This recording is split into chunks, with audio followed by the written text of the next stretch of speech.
Good morning. Good morning. Wow, 2017. Last year around this time, I had a lot of big goals and plans. And as some of you know, those came to a screeching halt when, at the beginning of the year, just barely as the year had gotten started, I became the victim of a violent crime. And over the past year, I've learned so much, and I've had a really incredible journey that I want to share with you today. And before I do that, I do want to just take a moment to thank all of you who have really helped and supported me during this time.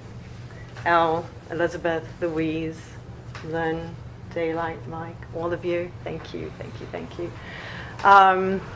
Because I don't think I would have been able to get to where I am today, which I can honestly say the way it feels for me right now is that I feel like I've had the experience of the fact that when life brings you to your knees,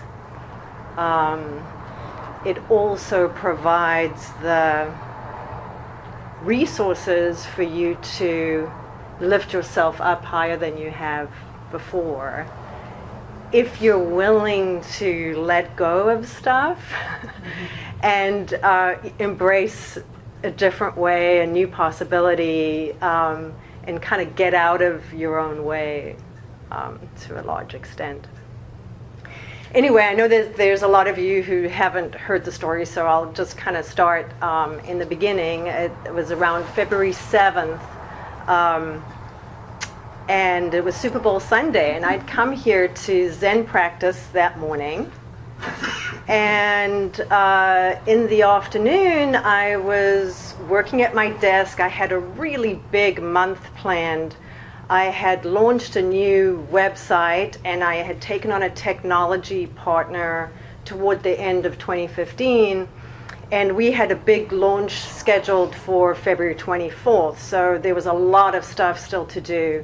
So that afternoon, I was working, trying to get a head start on the week. I'm self-employed, obviously, and I work out of my house, so I was in my home, my doors were locked, and I heard glass shattering coming from the other side of the house. So after a while, I went to go and investigate. There was no thought in my mind that there was any danger. I just figured my cats had knocked something over or something had fallen, and I just went across the living room towards my master suite to go see what had happened, you know. And as I approached my bedroom, out from the shadows stepped a tall, dark man, and he started coming toward me. And he was about 6 foot, very well built, well dressed, which kind of surprised me. And it was, you know, very, like the scene didn't sort of match. It was just very confusing as to what was going on. And within just a few moments, he started to hit me and punch me in the face. And after a while, I was on the floor in fetal position, and he was kicking me and shouting about Jesus Christ and forgiveness. And so there was a point where I felt myself drifting into unconsciousness. When he had hit me, it had cut my head pretty badly, and I must have sort of blacked out. And I could feel being sucked into sort of wanting to just drift off. And I thought about, there was like a voice in my head that said, if you don't get up now, you're going to die here and no one's going to know what happened to you. And I thought about my mother, who's 80, now 81 years old, and I have life insurance in case something like this happens, but she's totally financially dependent on me and has no other means of support. And so I thought about her, and I thought about what would happen to my cats in this house with this lunatic.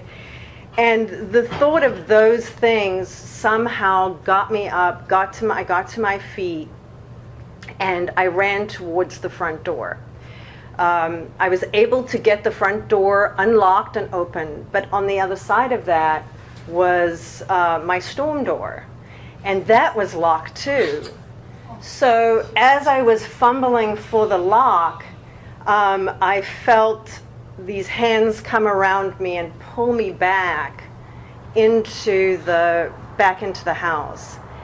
And then I turned around, and this guy had picked up this very heavy metal chair, lifted it over his head, and he was coming towards me with the chair.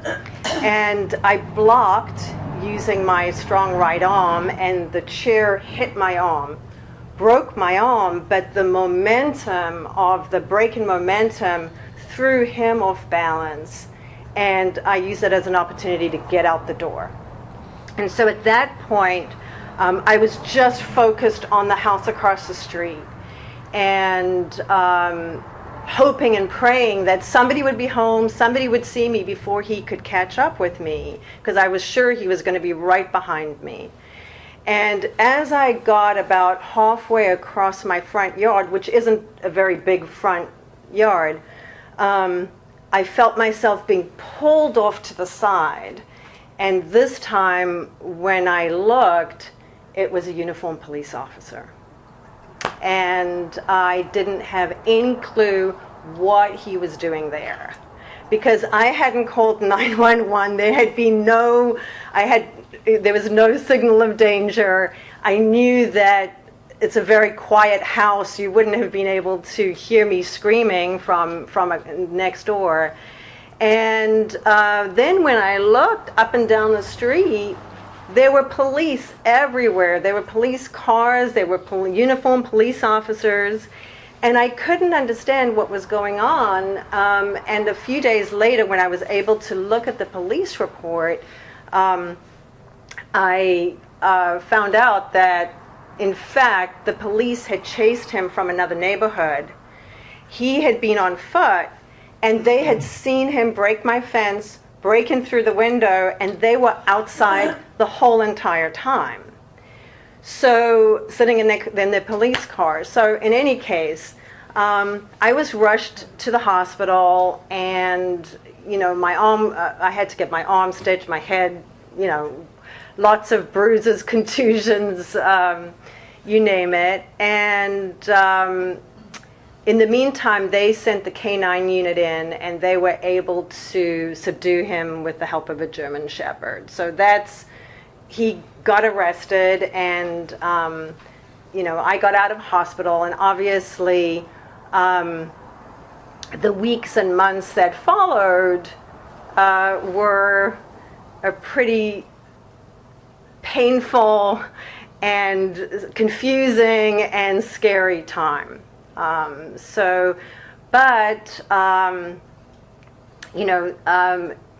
It was, I think for the first week or so, I was just in shock, because you just have everything in your life that you just think is solid, just isn't anymore, it's just not there. And so, but things started to improve when Elizabeth arranged a spiritual cleansing of my home.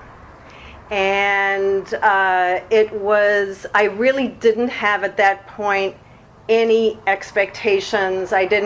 Wasn't wanting or expecting anything to happen. I was just so grateful that all these people came to my home, most of whom I had never even met before, and they just came to just give, and it was just beautiful.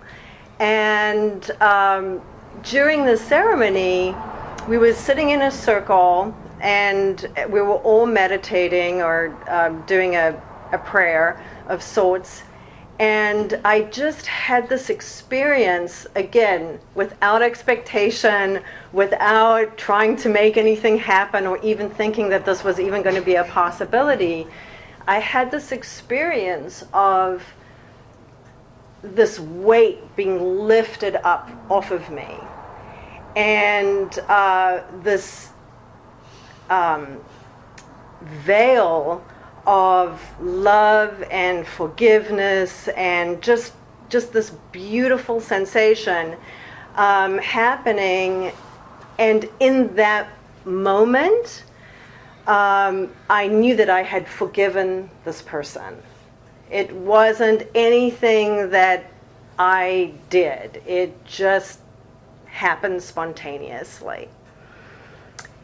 And so after that experience, I felt like I was emerging from like a chrysalis state, like I had been all alone and separate and, in my little cocoon.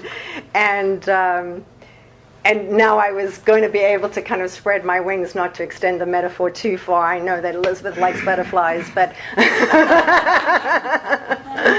but anyway, so I felt like things were starting to unfold for me.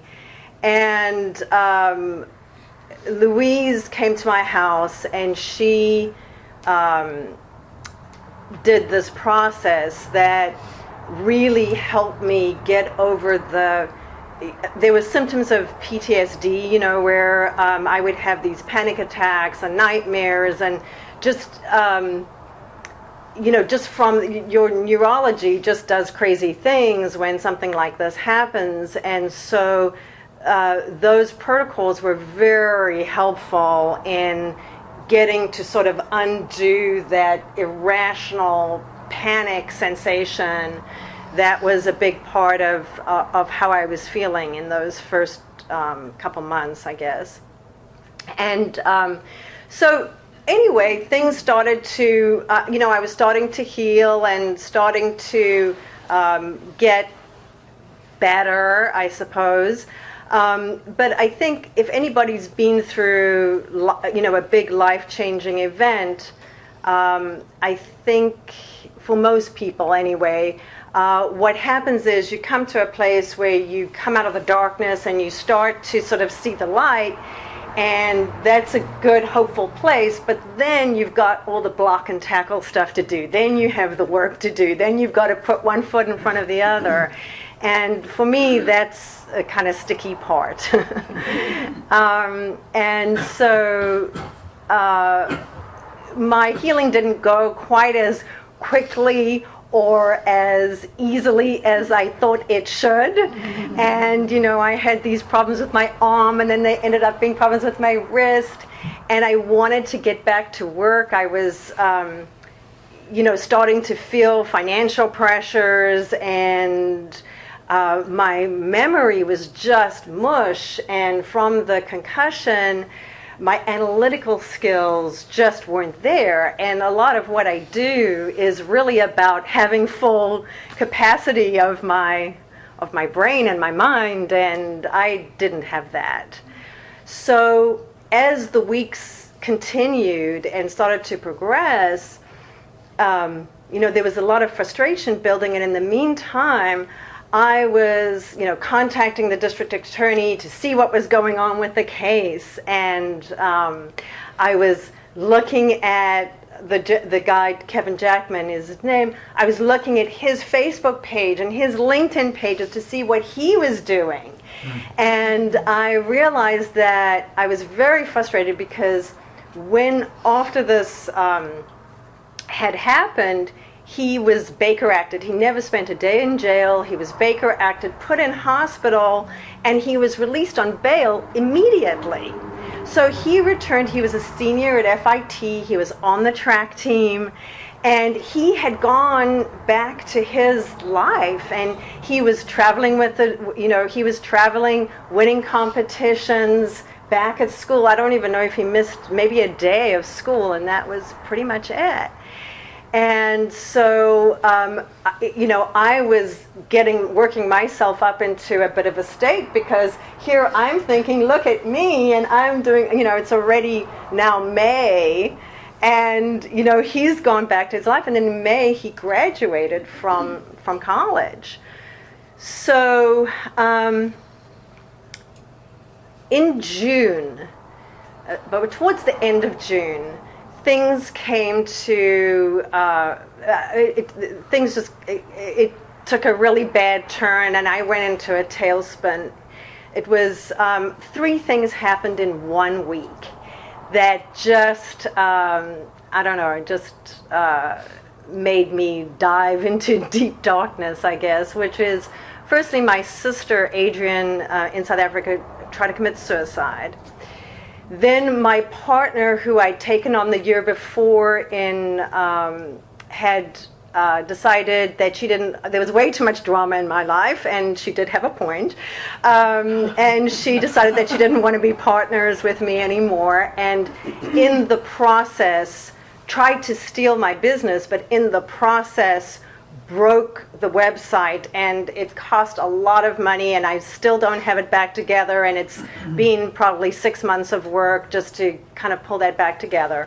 And then that very same week, on the Saturday, I got a Federal Express package from Kevin Jackman's attorney that was a copy of what they had submitted to the court, just basically asking that the crimes be downgraded, and asking for a withhold of adjudication, meaning that they wanted him to be on probation for 5 years so that he could prove before any sentence was actually issued, so that they could, show that he was really a good guy, basically.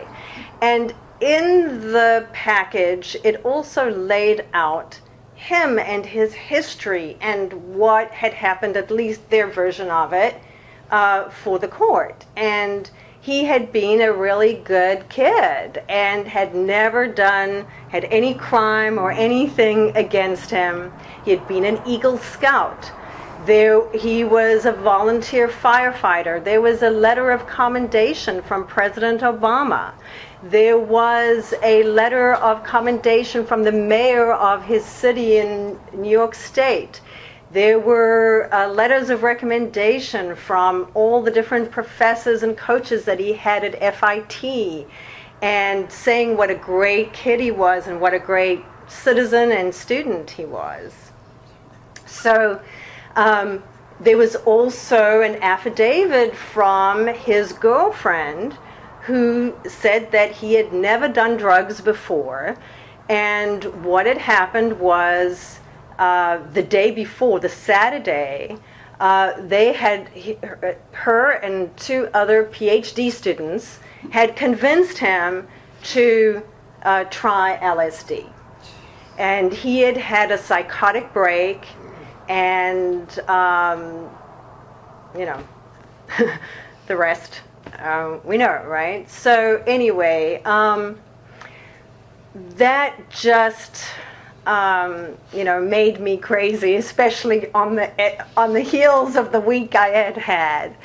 And so after drinking a bottle of wine,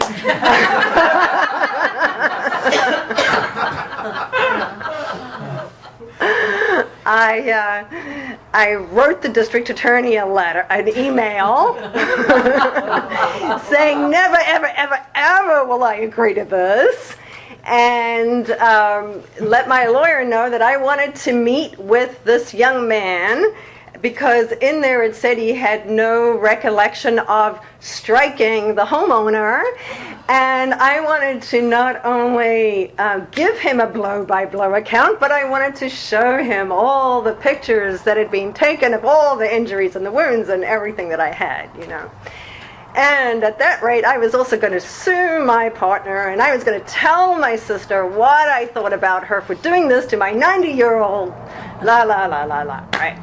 So after that, I kind of just went under the covers, put my head under the covers, really. And the thing that saved me from myself finally was my 20-year addiction to meditation. Because during this whole entire time, right from the very beginning, even in, right in the very beginning, the day that after this happened, I took the time to, and I couldn't meditate in the beginning. I have to, just be clear about that. I wasn't meditating, but I would take the time to separate myself from the chaos that was going on around me. And so in the beginning, a lot of the times I would listen to guided audios, or I would listen to guided meditations, or do something. But I would take that time every single day, knowing that that's what I had to do to maintain some type of sanity, some type of reality that I wanted to be a part of. So that really helped me. And after a few days, and I don't know how many days went after this whole thing started, but I did come to the realization that yes, there were a lot of things that had happened that were really bad and out of my control. But what I was doing was not making them any better. It was making them a lot worse. And so I started to look at, what I was doing, and I started to make some conscious decisions and decide what I wanted for myself. I thought that I was in danger of becoming a bitter and angry person, and that was not okay. That's not who I wanted to be. I wanted to be able to have something good come out of what had happened. And I also realized that I had gotten way too comfortable in this whole victim thing. And I decided right then that I was going to resign from the role of victim and start taking 100% responsibility for the things I could control, and try to affect the things that I didn't have total control over, but take some action. And if I couldn't take action, just let everything else go. And so that's what I started to do. I also remembered right in the beginning when Elizabeth had come to my house. She said something to me that I didn't really appreciate that much at the time, Elizabeth.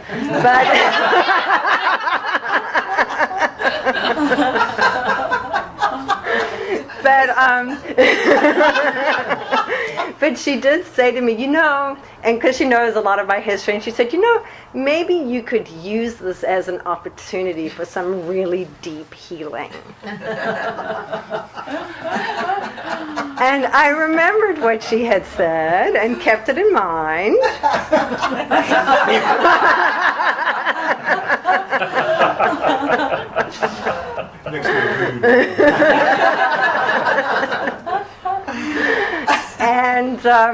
And that's what I decided I was going to do, basically. And I realized that what the work was, that we all have our work, right?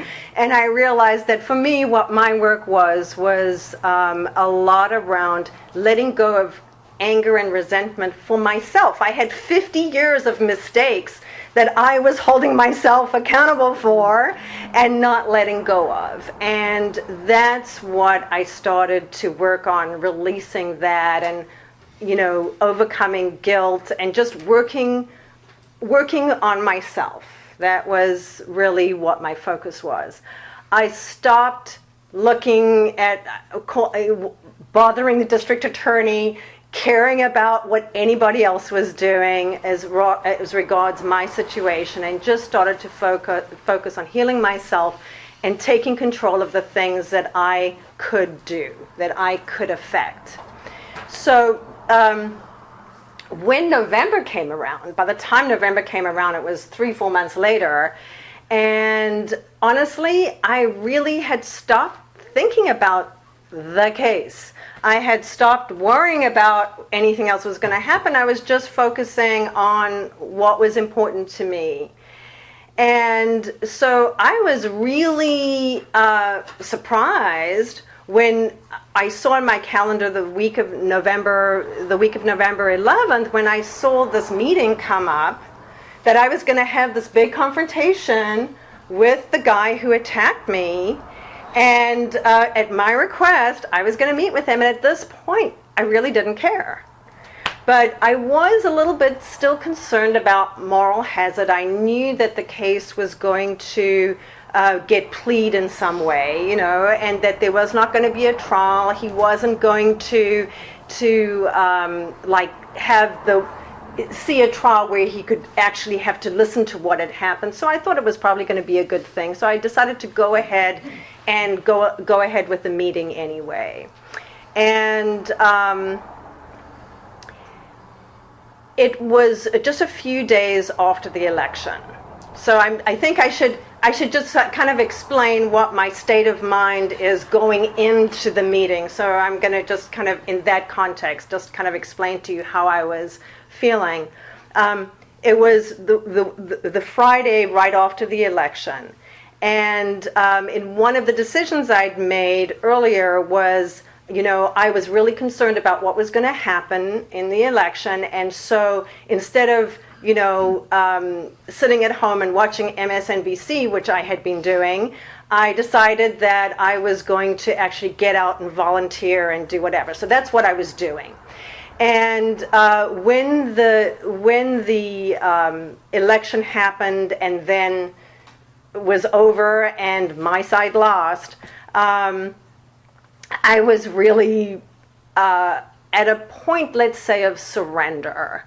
Because for me, at least, it was a really brutal year last year. There were, just even aside from my own experience, it seemed to me that there was a lot of attack about, all over the world, in Orlando and internationally and nationally, and then you had policemen being attacked, and it was just like there was just a lot of aggression and violence, and then I think that for me, having had the situation I had, it just seemed to be much bigger and larger. I just seemed to, maybe be more sensitive to it. I don't know. So by the time that week came, I was exhausted. I was in surrender. All I wanted, I couldn't take what I was seeing on social media. I couldn't take anybody, any side, anything being aggressive. All I wanted, my deepest desire was just peace. That's all I wanted, was peace.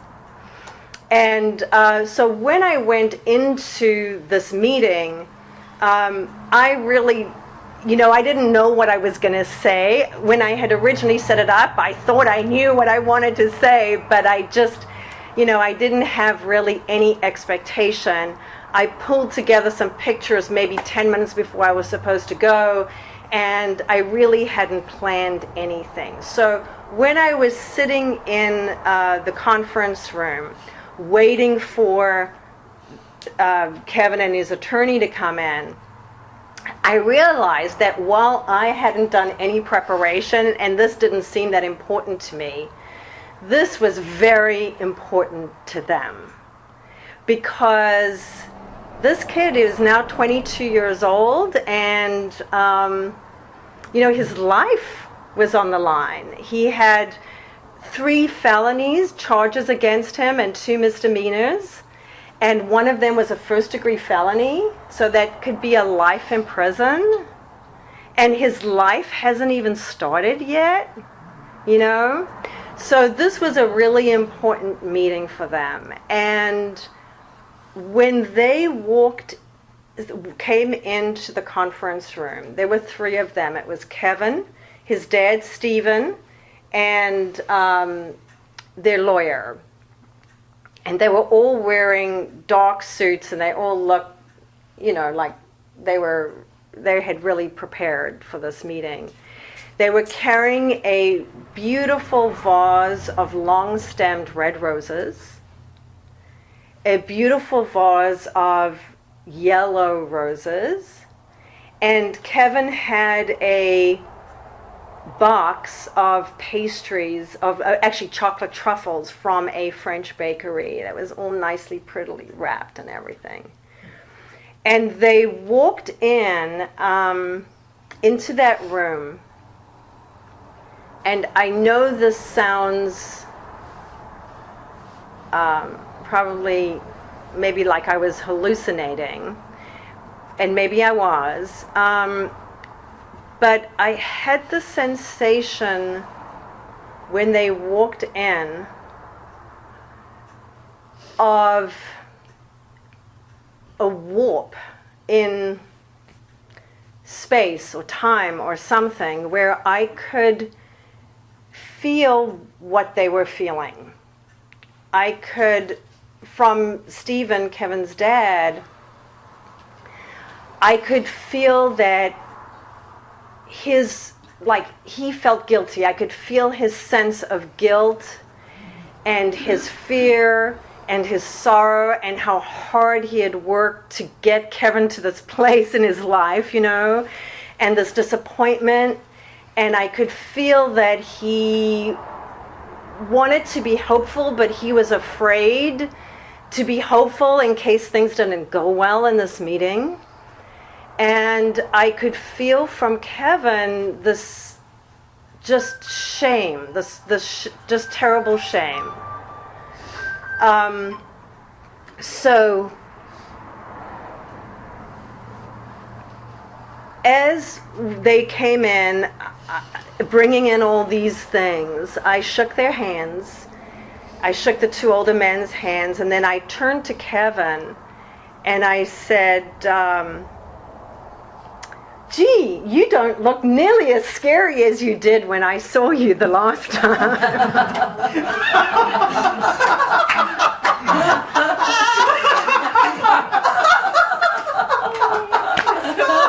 Well, what else do you say? And right then, I saw his hands, like his hands were literally doing this, shaking, and I could feel him starting to just break down. And just instinctively, without thinking about it, I just put my arms around him. And he just started to sob. And I held him in my arms, and he just sobbed and sobbed. And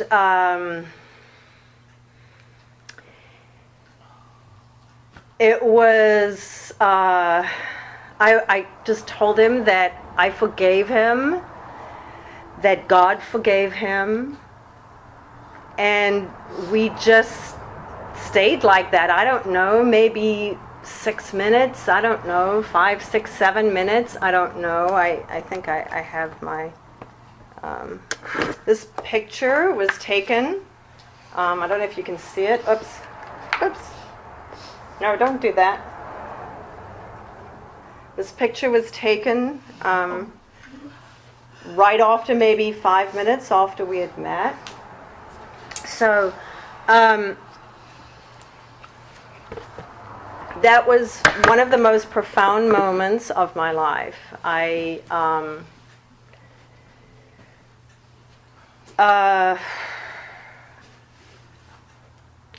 All the feelings that I had from the experience that I had at that spiritual ceremony when we did that, it was all those feelings but exalted like 1,000 times that, and I think a lot of it was because I was in a different place. It was there for me. I was in a different place.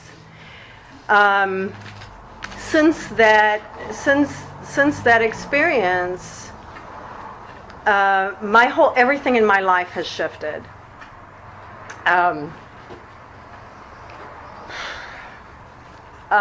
It was just as an example.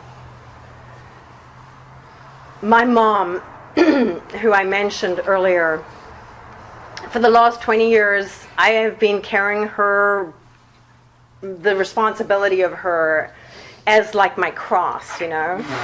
And it's been a pretty heavy burden. But I've come to see things very differently.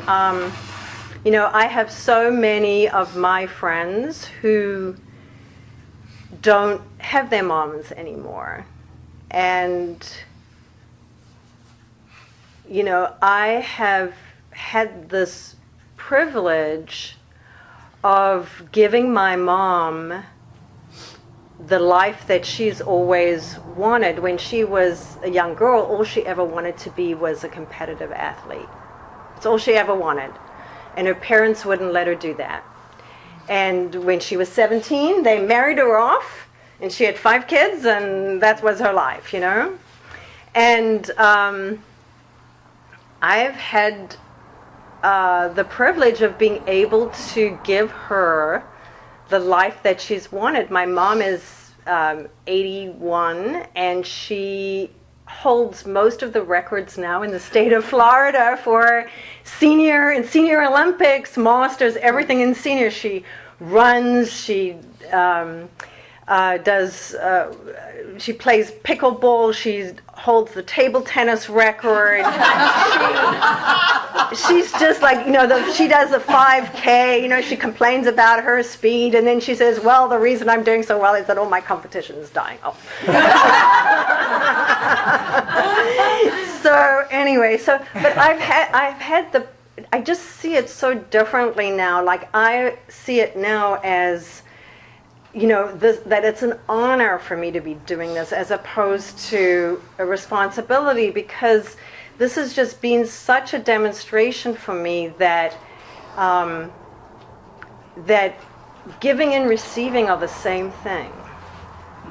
You know, that we cannot, and this is just my experience again, you know, for me, that when we give to ourselves, you know, we can't give to somebody else what we haven't done for ourselves, and we can't receive what we haven't been able to take for ourselves, you know, truly, in the long term.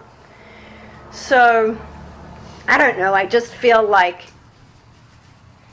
maybe what if we just looked at, like, every time something comes in that we think is bad, right? What if we could look at it like we would a gift that some friend was bringing us that was just an ugly packaging, you know? Like a really bad, like, I'm not a really good gift wrapper, you know? So, like, if you could imagine that it was a gift wrapped by me, I don't know what would happen. So, anyway, so I'd like to get your comments and questions on it and turn it over to you. But before I do, just one more time, I want to just say again how much I appreciate all of you for everything. Thank you so much. And thank you for being here to support me, those of you that are here today. Thank you. Did I go too long? Okay. All right. I promised Elle, I said, I promise I won't take more than 30 minutes, but I don't know if I did. So, I'm curious about your sister, your relationship with your sister. So 2 of my sisters passed away really young, and so I have 2 sisters that I was pretty much estranged from, and now we actually have a good relationship and we communicate almost every day. My sister Adrienne, who had tried to commit suicide, after she got out of hospital, had burned herself really badly, and in fact she's having skin grafts tomorrow. So we communicate. My one sister's in England, the other one's in South Africa, so we communicate. We have an app that we communicate through, and so our relationship has totally shifted as well. Yeah. Thanks for asking that. You talked about your meditation affecting how you got through this. Can you say more about what the process was for you? So, I think for me it was the ability to look at, like, separate myself from what was going on and be able to sort of see what was happening as opposed to being in it, because your perspective is totally different. Also, in the beginning, when I was listening to sort of guided audios, one of the sets of meditations or programs I was listening to was Adyashanti's work on, and he talked about healing the core wound of unworthiness, and he talked about this idea of redeemable love. And there was a meditation that I used that I found it was particularly helpful. So it's something that I use when I start my meditation now, or I did at least during that time, because I felt like I needed more than just me. I needed like light, you know. And so in this meditation, he would talk about this redeemable love that you sort of bring down into you in the form of light. And so I would start off, before I would meditate, with that idea, and that would, I think, set me in a place where I was a lot more open to looking at myself, but from a more loving aspect, because my own natural, maybe the way that I've naturally grown or whatever over the years, is to be really hard on myself. I can be easy on other people, but I'm really hard on myself. So for me, just being able to look at myself and doing it from a place of love instead of a place of criticism was, a big step. So yeah, I would say that's, and then making those conscious decisions. I think that what meditation does for me is it puts me in a place where I have the space to consciously make decisions, as opposed to just being in the whatever it is that's going on, getting caught up in whatever life is bringing with you. It's like this place where you separate yourself, and you have that space where you get to make those decisions that you wouldn't consciously make otherwise. Thanks for sharing your beautiful story. And what I love about it is how you show that how to do practice in the darkest, deepest moments of your life. Because I think it is the hardest to do. And you came at the right moment. I know you know this because I shared it on Facebook. But when I read your article, after I was having all my grief issues about Trump, whew, boy, it just like set me free. Just hearing your story. It was a combination of things, but I really appreciate you sharing. Thank you. Thank you so much. Thank you. Yeah, and I think that's what actually got me to. I just felt compelled, like I had to share it right at the time. The timing was just. I just felt like there was a something there for people who needed it. Yeah, I had that same experience because I was a mess, and that was the first shift where I felt hope. Thank you. I missed it. Where was it? I'm still a mess.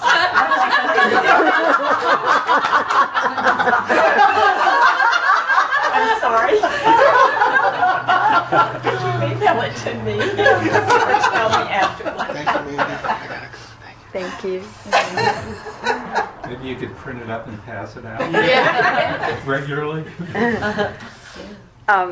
It's on your website, right? It's on my mindtosucceed.com. It's on my website. I'm happy to share it if you want to give me your email. I'm happy to email it to you. Mind to Succeed, yeah. It was the story. It was just on there. Yes. You got it. I don't remember it. I need to see it again. You got it. And the audio will be available, right? Oh, this? Yes.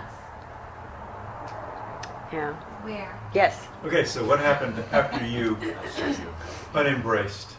after we I embraced. know you want to embrace because he's not around you right now. You know? What happened the rest of that meeting? So- And has it resolved? Okay, so what happened was we did have a meeting, and the majority of the meeting, quite interestingly, was me trying to convince his dad to forgive him. Because his father was still carrying around when he got him his car, and he drove that car, and he didn't put oil in the car, and he messed up the car. So, and now he did it again, right? So anyway, a lot of the meeting was around that, and at the time, I did take him through, I did show them my pictures, and I did take them through what had happened. I thought it was important for him to know. And even if he had forgotten that, I said, you need to remember this. And he did show me that he had, from the German Shepherd, that he still had a bite. He said, I know every morning when I get dressed, he showed me his mark from when he had,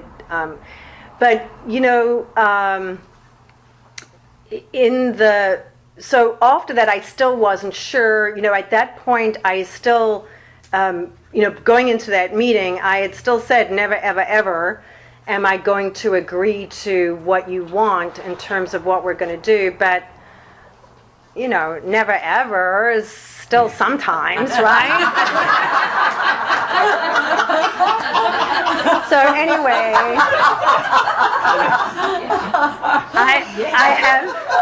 I have been advocating for him to the district attorney, and there's going to be a plea deal that's set for the 25th, and so I'm helping him get probation, and so that's where I'm hoping, if the judge will agree, that's where we're going with it. Just probation, no record. Well, what it is that he'll have a small felony, like a third-degree felony. The rest will be misdemeanor charges, but the adjudication will be withheld. So when it comes in 5 years, if he does okay, then, at that point, the judge may be okay with not having that felony on his record. So we'll see what happens. So it's a withhold of adjudication. But in the meantime, he has to do, and he's not allowed, the thing was, even from like way in the beginning, I didn't want this young kid to end up in prison. That was never what I wanted. I just thought that if he did, it would be, then he would just become another criminal.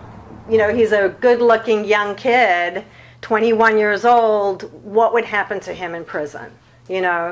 So that was never what I wanted, but I also didn't want him to not have a consequence. So in his probation, he has to be subjected to drug testing. He's not allowed to drink. He's not, so he's got a pretty strict, he's got to do community service, and I think he'll do well. That's what I believe. And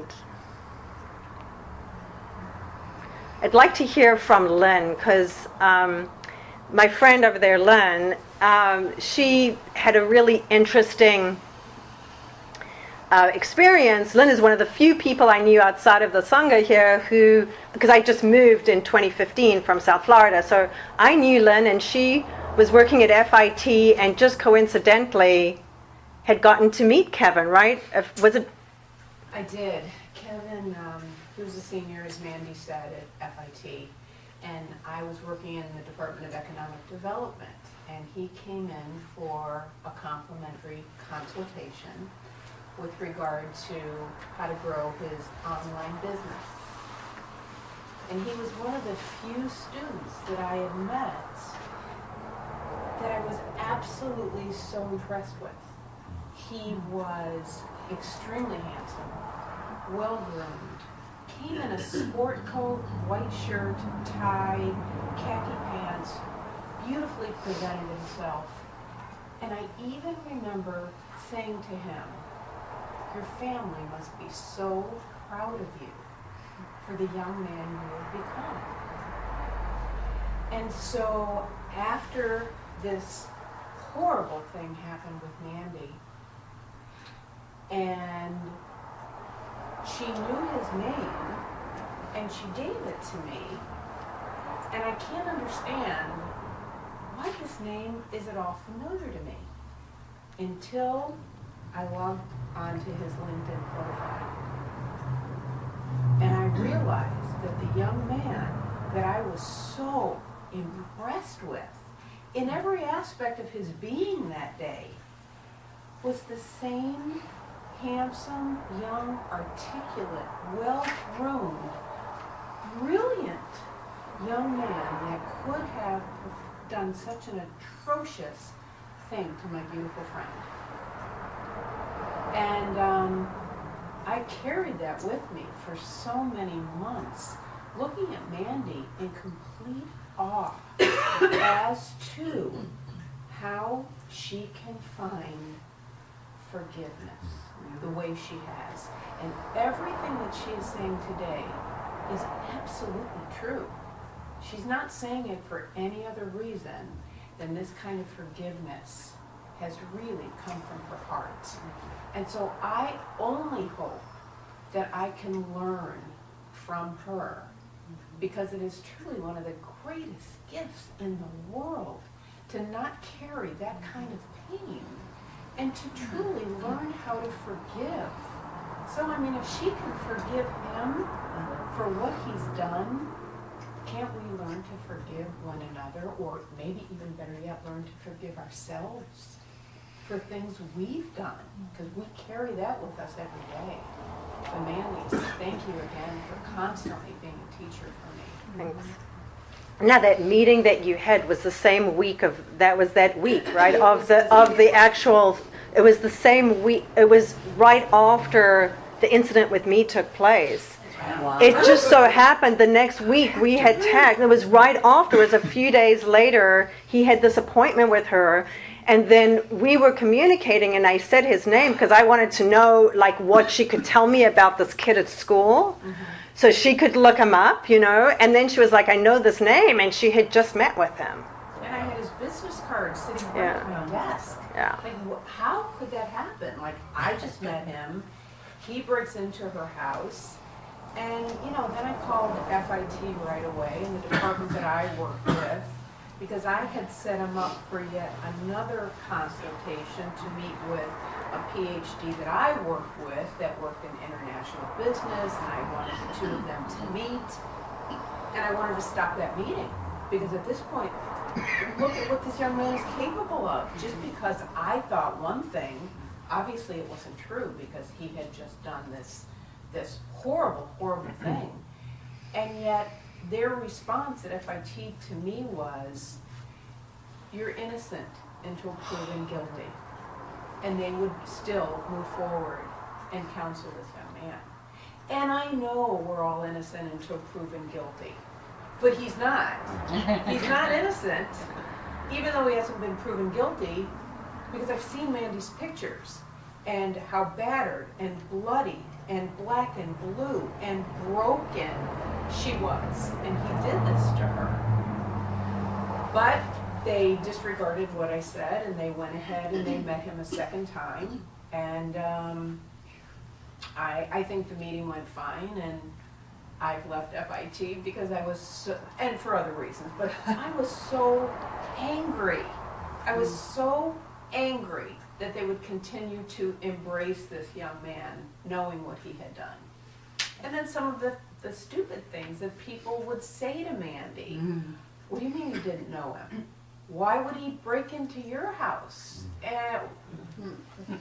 You didn't know him? How could that be possible? People sometimes just don't think. But again, she's learned to just forgive. It doesn't come easy, we all know that. But she sits here today telling me the truth. She has learned how to forgive.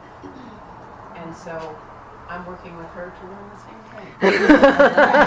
Oh, good. Didn't know that. Those people who ask those questions have probably never done enough LSD. There we go. Yes. Some of us have. How did you learn how to forgive? Well, a few different things. One of the things that I started doing was I started studying the Course in Miracles. And that was really helpful in helping me get a new perspective on how to look at self. And, prior to, I think, so you may roll your eyes at me, but I'll forgive you. But I had always, my idea, like when people would talk about self-love, I used to think about it as sort of a new age narcissistic approach to, like I could understand the value of self-confidence or self-esteem, but, self-love, give me a break. And I think that what I've learned to do is to really understand the importance of that. And that's what the Course in Miracles really helped me really see that in a very spiritual way, that if we are all one and we are all part of God, then self-love is a really important piece of that. And I feel like, that piece was the missing link for me. In all the growth, and I've done, I've been on a path for, a very long time, doing work for a very long time, but that's been the missing link. So, thanks for that question. And also, the other thing that was also very helpful for me, and I still use, is Ho'oponopono. I don't know if anybody is familiar with that, but Ho'oponopono is a huna practice, an ancient Hawaiian practice of forgiveness and reconciliation. And the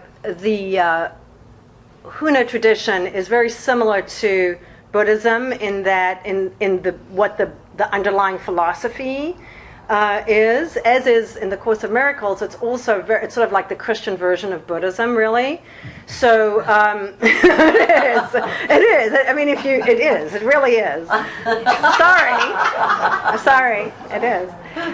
But it's all about oneness. It's all that we are all the same, part of the same thing, and this idea of separation, it just said in a different way with different ways of doing it. But the Ho'oponopono, I was watching this interview with Dr. Hugh Len, who is Joe Vitale wrote the book Zero Limits about his work, and what happened was in Hawaii, in a state hospital, this man was able to cure an entire ward of criminally insane people by never ever treating them. And he just used, this was in the 80s, I think, that this actually was done. It's documented. The entire ward eventually closed down. And he used this practice to essentially clean. The Huna idea is that between us and the Creator, or us and what they call the zero limit or the no thing, is a screen on which we project our dead memories, or what we might call karma. We project our experiences, our past experiences, and the experiences of our ancestors onto the screen. And it's that is the barrier between us and ultimate freedom on the other side. And so when he looks at anything bad that comes into your life, he says that when God gives you a difficulty, he's not doing that to punish you. He's doing that to give you an opportunity to clean what's in front of you so that you can get closer to liberation. And so those two, those different things, I sort of like, I'm pretty eclectic, as you can tell. So in what I use, and I just use what's ever available to me at the time. I think that when we make conscious decisions about what we want our life to be or where we want to go with things, and get really clear about that, I think that the way reveals itself. And I think that there are a lot of different ways and a lot of different avenues from where help will come if you just get clear about what it is you want. So that's my experience. Yeah. Would you bring that? HPV? Mike brought it back to me. Did you read the whole Oh. thing? It's my book. I lent it to him, and and anybody else is welcome to borrow it. And I brought your video back. Thank you. Wow, I'm getting all gifts.